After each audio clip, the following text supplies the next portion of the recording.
Charlotte, Miss Lucas. We need to talk. You and I got off on the wrong foot. You caught me out about the pig, and it made you think I'm a liar. But I did not lie to you about Elizabeth. I don't know her the way that you know her, but I know her very well. And she loves you, Charlotte. You are her dearest, dearest friend. This is all of a piece. I am plain and rebarbative and 27 years old. And I am lonely and...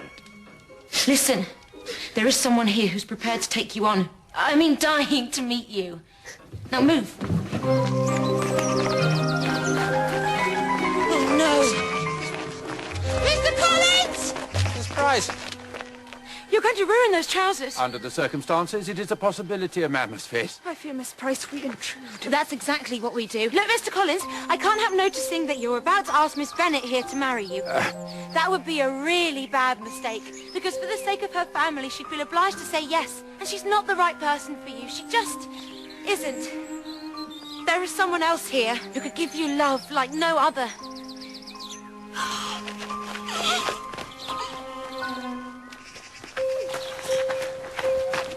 Jane.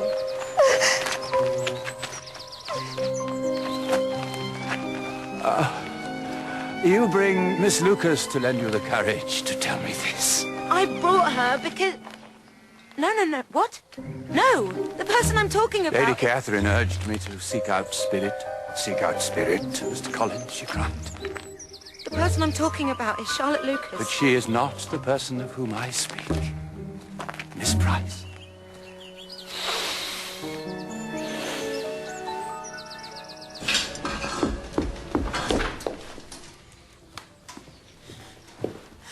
I wish you to instruct Miss Price to quit this house. At once, sir. If you do not oblige me in this matter, sir, I believe I shall scream. I believe you shall. Allow me to distract you with an observation. Miss Price just announced her engagement to Mr. Collins. There must be a reason for this, though I confess The reason is to spit on the charity of this deluded family. Do you not think, Mrs. Bennet, it might be in the interests of this deluded family to treat kindly the future Mrs. Collins? Our survival, as you so assiduously remind me, my dear, at frequent intervals, depends on Mr. Collins thinking of us with affection. I'm not really going to have to marry Collins, am I? Oh, God, I am. I'm bewitched. I no longer have possession of my own soul. You must find that a nuisance. It's not a nuisance, Darcy. It's a passion. It consumes me. Yes. You must permit me to remind you, Charles, that yesterday your soul had passed quite fully into the possession of Miss Price. I was mistook. Lord, that was a fancy. Today your consumption by passion is the privilege of Miss Bennet. Charles, regard me. Come to me in a year's time and protest your love for this Bennet. Then shall I hear you. Mr. Bingley, Mr. Darcy. A rather grisly relation, Mr. Collins, is staying with us. And, well, don't say I said that. You won't say I said that, will you? Well, he's only been here one night, and he's proposed to Miss Price. Good Lord. Isn't it immense? Colossal.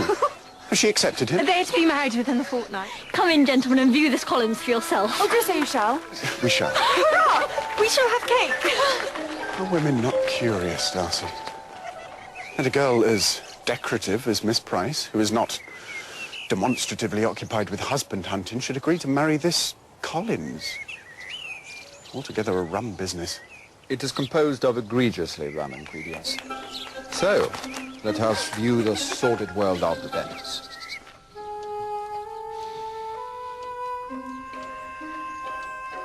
Bingley, if you don't wake up and propose to Jane, and I end up married to Collins, I shall have to invent mains electricity and kill myself. Well, isn't this nice? So, who here lacks acquaintance? Mr. Bingley. Let me present Mr. Collins. And you, sir, are... Papa, this is our saviour, Captain Wickham. Very well, our saviour, Captain Wickham. This gentleman is Mr. Darcy.